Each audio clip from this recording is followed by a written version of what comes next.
Did you know about the man who ran faster than a cheetah? About the boy who disappeared in the forest and came back completely different?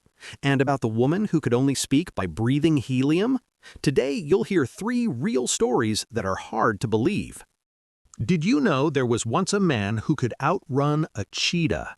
His name was Robert Pattinson, and he lived in Florida, USA. He had a dark reputation as a serial killer. At night, he would go hunting for new victims, leaving behind a trail of fear and mystery. People described his appearance as terrifying and repulsive. Witnesses claimed he was the scariest man they had ever seen. Some even searched online for videos of him, but all they found were blurred silhouettes. One night, after another crime, the police spotted him. A furious chase began. Robert sprinted straight into the nearby swamps. Adrenaline and fear gave him incredible speed. Witnesses said he even outran a cheetah capable of 100 kilometers per hour. After that, he vanished into the maze of houses on the outskirts of the city.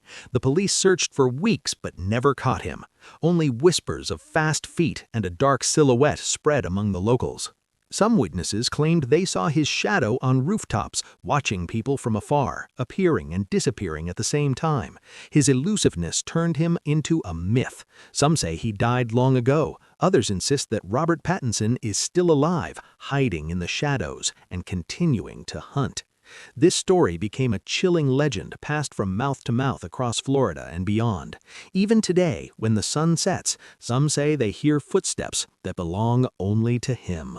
Did you know the story of Kevin McAllister, the boy who disappeared in the forest for 3 days, and when he was found, he was already very different? On March 6, 2002, in the town of Troy, USA, 3-year-old Kevin McAllister was playing in the yard with his father. His father went inside for a moment and asked him to stay in place, but when he returned, the boy was nowhere to be found. He called for him, searched the yard and neighbors, but it was all in vain. By evening, the police were called and a large-scale search operation began. Dozens of officers and volunteers combed the forest, worried about wild animals. On the second day, drones and helicopters joined the search, but it was all useless. It seemed the boy had vanished into thin air. And then, on the third day, a local resident reported seeing a child sitting in his barn.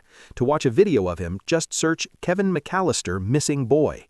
The barn was 3 kilometers from his home. For a 3-year-old, such a distance was almost impossible.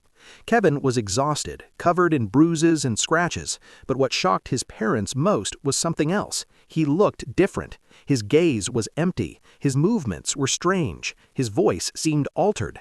The family even ran a DNA test, doubting it was really him. Officially, the results confirmed it was Kevin, and the case was closed.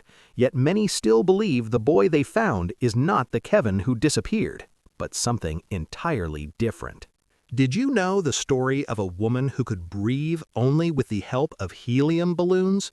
Her name was Marilyn Monroe, and she lived in California, USA. A few years ago, Marilyn was in a terrible accident. She survived by a miracle. Her body recovered, but her voice disappeared completely. Her vocal cords no longer produced any sound. Doctors could do nothing. She was alive, but unable to speak. One day, in the hospital, a doctor, strange and unnervingly calm, suggested she inhale from a helium balloon. She had nothing to lose. Marilyn took a breath, and suddenly she could speak. The voice was thin, high-pitched, unnatural, but it was the first sound she had made in months. Over time, she learned how to live with it. To say even a single word, Marilyn had to inhale helium. The effect lasted about 30 minutes. Then she needed another balloon. This is how she returned to a normal life, going outside, talking to people, even going back to school, though the voice was not truly hers. This woman was real, the woman who breathed helium balloons. One day, Marilyn came to thank the doctor.